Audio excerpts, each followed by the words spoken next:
السلام علیکم رحمۃ اللہ، کیسے ہیں آپ؟ امید کرتی ہوں آپ خیریت سے ہوں گے۔ آج ہم سورہ ابراہیم پارہ نمبر 13 کا رکوع نمبر 18 پڑھیں گے انشاءاللہ تعالی۔ شروع کرتے ہیں اللہ کے نام سے۔ اعوذ باللہ من الشیطان الرجیم، بسم اللہ الرحمن الرحیم۔ وَإِذْ قَالَ إِبْرَاهِيمُ رَبِّ اجْعَلْ هَٰذَا الْبَلَدَ آمِنًا۔ وَإِذْ قَالَ، اور جب کہا، ابراہیم علیہ السلام نے، رب اجعل، اے میرے رب بنا دے، هَٰذَا الْبَلَدَ، اس شہر کو، آمنا، امن والا، وَاجْنُبْنِی، اور پناہ دے، بچا لے مجھے، وَبَنِیَّ، اور میری اولاد کو، أَن نَعْبُدَ الْأَصْنَامَ، کہ ہم عبادت کریں بتوں کی۔ ربی انہن اضللن کثیرا من الناس، اے میرے رب ان بتوں نے، اضللنا، گمراہ کر دیا، بھٹکا دیا، کثیرن، بہت سے، من الناسی، لوگوں کو، بہت سے لوگوں کو سیدھی راہ سے بھٹکا دیا۔ فمن تبعنی، پس جو میری پیروی کرے گا، فإنہ منی، پس بے شک وہ مجھ سے ہے، یعنی اس کا تعلق مجھ سے ہے، جو میری بات مانے گا، میری پیروی کرے گا۔ ومن عصانی، اور جس نے میری نافرمانی کی، فإنک غفور رحیم، بس بے شک تو بہت بخشنے والا، بہت رحم کرنے والا ہے۔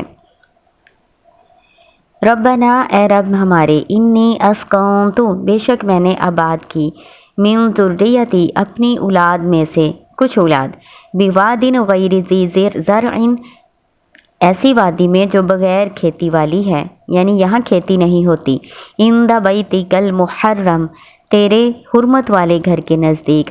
ربنا، اے رب ہمارے، لیقیموا الصلاۃ، تاکہ وہ قائم کرے نماز، لیقیموا، لام میں کئی ہے، فاجعل، پس تو کر دے، افئدۃ من الناس، لوگوں کے دل اس کی طرف، تحوی، مائل ہوتے، جھکتے، الیہم، ان کی طرف، ورزقہم، اور رزق دے ان کو، من الثمرات، پھلوں میں سے، لعلہم یشکرون، تاکہ وہ شکر کریں۔ ربنا، اے رب ہمارے، انک تعلم ما نخفی وما نعلن، بے شک آپ جانتے ہیں، آپ خوب جانتے ہیں، ما نخفی، جو ہم چھپاتے ہیں، وما نعلن، اور جو ہم ظاہر کرتے ہیں، وما یخفی علی اللہ من شیء، اور نہیں مخفی اللہ پر کچھ بھی، فی الارض، زمین میں، ولا فی السماء، اور نہ آسمان میں۔ الحمدللہ الذی وہب لی علی الکبر اسماعیل و اسحاق، تمام تعریفیں، تمام شکر اللہ کی ذات کے لیے جس نے عطا کیے، وہبہ کا مطلب تحفہ ہوتا ہے، جنہوں نے، اللہ تعالیٰ نے مجھے تحفہ عطا کیا، علی الکبری، بڑھاپے میں، کبری، بہت بڑی بڑھاپے کی عمر، بڑھاپے میں، اسماعیل و اسحاق، اسماعیل اور اسحاق، آپ کو پتہ ہے اسماعیل بڑے بیٹے اور اسحاق چھوٹے بیٹے۔ ان ربی لسمیع الدعاء، بے شک میرا رب بہت سننے والا ہے دعاؤں کا۔ رب اجعلنی مقیم الصلاۃ ومن ذریتی، اے رب بنا دے مجھے قائم کرنے والا، مقیم، قائم کرنے والا، صلاتی، نماز کا، ومن ذریتی، اور میری اولاد میں سے بھی۔ ربنا، اے رب ہمارے، وتقبل دعا، اور قبول کر دعا، میری دعا، یہاں پہ یا جو ہے حذف ہوئی ہے، دعائی، میری دعا تھا، میری دعا قبول فرما۔ ربنا اغفر لی، اے رب ہمارے، بخش دے مجھے، ولوالدی، اور میرے والدین کو بھی، وللمؤمنین، اور مومنوں کو بھی، یوم یقوم الحساب، جس دن قائم ہوگا حساب۔ اس سارے رکوع میں ابراہیم علیہ السلام اللہ تعالیٰ سے دعائیں کر رہے ہیں۔ سب سے پہلی جو دعا ہے اللہ تعالیٰ سے انہوں نے کی ہے کہ اس شہر کو، یعنی مکہ کو، امن والا بنا دے۔ تو یہ ابراہیم علیہ السلام کی دعا کی برکت ہے کہ اللہ تعالیٰ نے مکہ کو امن اور سکون اور چین بخشا۔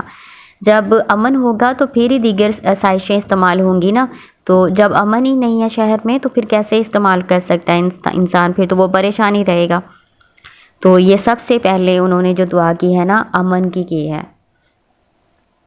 پھر ابراہیم علیہ السلام دوسری دعا کرتے ہیں کہ اے اللہ مجھے اور میری اولاد کو بتوں کی پوجا سے دور رکھنا، بتوں کی پوجا سے ہمیں بچا لینا۔ تو اس کے آگے بتایا ہے کہ یہ جو بت ہے نا، انہوں نے لوگوں کو اللہ تعالیٰ کے سیدھے راستے سے بھٹکا دیا ہے، دور کر دیا ہے، اس لیے ہمیں ان کی پرستش میں نہ پڑنے دینا۔ پھر ساتھ یہ بھی بتا دیا کہ جو میری پیروی کرے گا اس کا تعلق تو مجھ سے ہے، لیکن جو میری نافرمانی کرے گا اور بتوں کی پوجا میں لگ جائے گا اس کا مجھ سے کوئی تعلق نہیں ہے، وہ تیرے بندے ہیں، آپ معاف کرنے والے ہیں، آپ ان کو بخشیں یا نہ بخشیں۔ پھر آگے کہتے ہیں کہ میں نے اپنی اولاد میں سے کچھ اولاد، ٹھیک ہے، من ذریتی آیا ہے نا، میں نے اپنی اولاد میں سے کچھ اولاد یہاں آباد کیا۔ آپ کو پتہ ہی ہے کہ 2 بیٹے تھے، تو اسماعیل علیہ السلام کو ان کی والدہ کے ہمراہ حجاز میں آباد کیا تھا، اور اسحاق علیہ السلام جو چھوٹے بیٹے تھے وہ شام اور فلسطین کے علاقے میں ہی رہے تھے، اسی لیے سارے انبیاء وہاں آئے ہیں۔ اور ہمارے نبی صلی اللہ علیہ وآلہ وسلم حضرت اسماعیل میں سے مکہ مکرمہ میں پیدا ہوئے، تو اس لیے کہا ہے کہ اپنی ساری اولاد نہیں، اولاد میں سے کچھ اولاد۔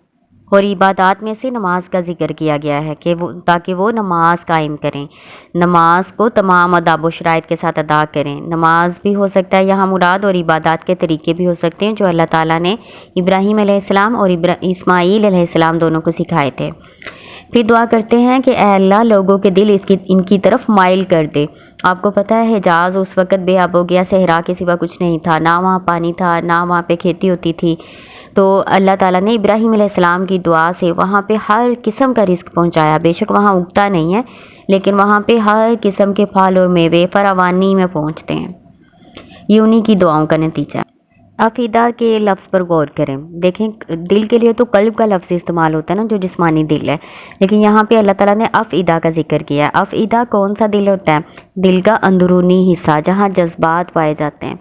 آپ کو پتہ ہے کہ ہم تو مسلمان ہیں نا، مسلمان ہونے کی حیثیت سے ہمارے جذباتی تعلق ہیں بیت اللہ کے ساتھ، ہمیں وہاں پہ جانے کی کیسی تڑپ لگی رہتی ہے، جو ہو آتے ہیں ان کو بھی تڑپ لگی رہتی ہے کہ وہ وہاں پہ جائیں، تو اسی لیے یہاں پہ عقیدہ کا اللہ تعالیٰ نے ذکر کیا ہے۔ پھر آپ دیکھیں کہ یہاں میں ذکر کیا ہوا ہے من الناس، لوگوں میں سے کچھ لوگ، کچھ لوگوں کے دل، سب کے مائل نہیں ہونے اس گھر کی طرف، لوگوں میں سے کچھ لوگوں کے دل مائل ہونے، تو وہ کون سے لوگ ہیں؟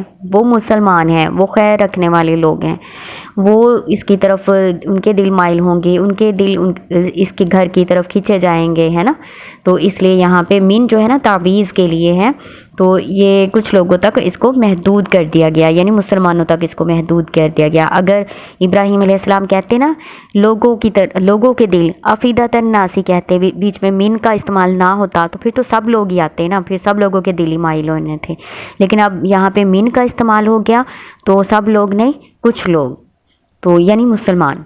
پھر ابراہیم علیہ السلام اللہ تعالیٰ سے دعا کر رہے ہیں اور ساتھ اللہ تعالیٰ سے کہہ رہے ہیں کہ میری دعا کے مقصد کو آپ بخوبی جانتے ہیں، جو میں اس شہر والوں کے لیے دعا کر رہا ہوں اس سے مقصد آپ کی رضا ہی ہے، آپ ہر چیز کی حقیقت کو خوب اچھی طرح سے جانتے ہیں اور آپ سے کچھ بھی مخفی نہیں ہے۔ پھر اللہ تعالیٰ کا شکر ادا کرتے ہیں کہ اللہ تعالیٰ نے بڑھاپے کے باوجود انہیں اولاد عطا فرمائی۔ اسماعیل اور اسحاق کا ذکر کیا گیا ہے۔ آپ کو پتہ ہے کہ سارے انبیاء انہی کی اولاد میں سے آئے ہیں، ابراہیم علیہ السلام کے بعد جتنے بھی انبیاء آئے ہیں نا وہ انہی کی اولاد میں سے آئے ہیں۔ پھر آگے اللہ تعالیٰ کے سے دعا کرتے ہیں کہ اے اللہ مجھے بھی نماز کا قائم رکھنے والا بنانا، ٹھیک ہے، نماز کا دیکھیں کتنا ذکر ہے ان کی دعا میں، تو نماز کا قائم رکھنے والا مجھے بھی بنانا اور میری اولاد کو بھی بنانا۔ اپنی اولاد کے لیے بھی ساتھ ہی دعا کر رہے ہیں، اپنے ساتھ ساتھ ان کی دعا کر رہے ہیں ان کے لیے، کہ ان کو پہلے آپ نے پڑھا شروع جب یہ رکوع ہوا ہے تب بھی دعا کی اپنے لیے اور ساتھ اپنی اولاد کے لیے بھی، کہ ان کو بھی شرک سے محفوظ رکھنا۔ اور یہ اس رکوع کا آخری حصہ ہے، آخری آیات ہے، تو یہاں بھی اللہ تعالیٰ سے دعا کر رہے ہیں اپنے لیے اور ساتھ اپنی اولاد کے لیے، تو اس میں ہمارے لیے بھی سبق ہے کہ جہاں ہم اپنے لیے دعا کریں وہاں اپنی اولاد اور اپنے والدین کے لیے اور تمام مسلمانوں کے لیے بھی ساتھ دعا کریں۔ تو دعا کرتے ہیں کہ اللہ مجھے بھی نماز کا قائم رکھنے والا بنانا اور میری اولاد میں سے بھی، میری اولاد میں سے، یہاں بھی مین کا ذکر آ گیا ہے نا، سارے لوگ تو نہیں ہو سکتے نا اچھے، سارے لوگ تو نیک نہیں بن سکتے، اس لیے کہا میری اولاد میں سے ایک جماعت ایسی ہو جو ہمیشہ حق پر قائم رہے، ہمیشہ اللہ تعالیٰ کی فرما بردار رہے، نماز کو قائم کرنے والی ہو۔ پھر اللہ تعالیٰ سے دعا کے قبول ہونے کی دعا کرتے ہیں اور اپنے والدین کی بھی بخشش کرتے ہیں۔ پھر آپ کے ذہن میں آئے گا کہ حضرت ابراہیم علیہ السلام کے جو والد تھے آزر، ان کا تو ذکر کیا گیا ہے کہ وہ مشرک تھے، ہے نا، تو ان کے لیے پھر کیوں دعا کر رہے ہیں؟ یہ اس وقت کا واقعہ ہے، یہ دعا اس وقت کی تھی جب انہیں یہ واضح نہیں ہوا تھا کہ ان کا باپ شرک پر مرا ہے یا نہیں۔ جب ان پر واضح ہو گیا کہ اب تو یہ ایمان ہی نہیں لائے گا اور اس کی وفات بھی شرک پر ہی ہوگی، تو پھر اسے بیزار ہو گئے تھے، اسے لا تعلق ہو گئے تھے، اللہ نے برات کر دیا تھا۔ تو اسی لیے ہمیں بھی چاہیے کہ مشرکین کے لیے دعا نہ کریں، مشرکین کے لیے دعا جائز نہیں ہے، چاہے وہ آپ کے رشتہ دار ہی ہوں۔ تو یہاں اس دعا میں غور کریں کہ مومنین کے لیے بھی دعا کی گئی ہے، اولاد کے لیے، والدین کے لیے اور تمام مومنین کے لیے بھی دعا کی گئی ہے نا۔ تو جو مومنین کے لیے، مسلمانوں کے لیے دعا کرتا ہے نا، تو جتنے مومن اور مسلمان شروع سے لے کے آدم علیہ السلام کے دور سے لے کے اب تک یا آنے والے جتنے بھی مسلمان ہیں نا، ان کی گنتی کے برابر آپ کو نیکیاں ملتی ہیں اگر آپ دعا کریں تو۔ یہ ابراہیم علیہ السلام کی دعا بہت اچھی دعا ہے، اور اس کو اپنی دعاؤں میں شامل رکھیں اور اس کو پڑھتے رہا کریں۔ السلام علیکم۔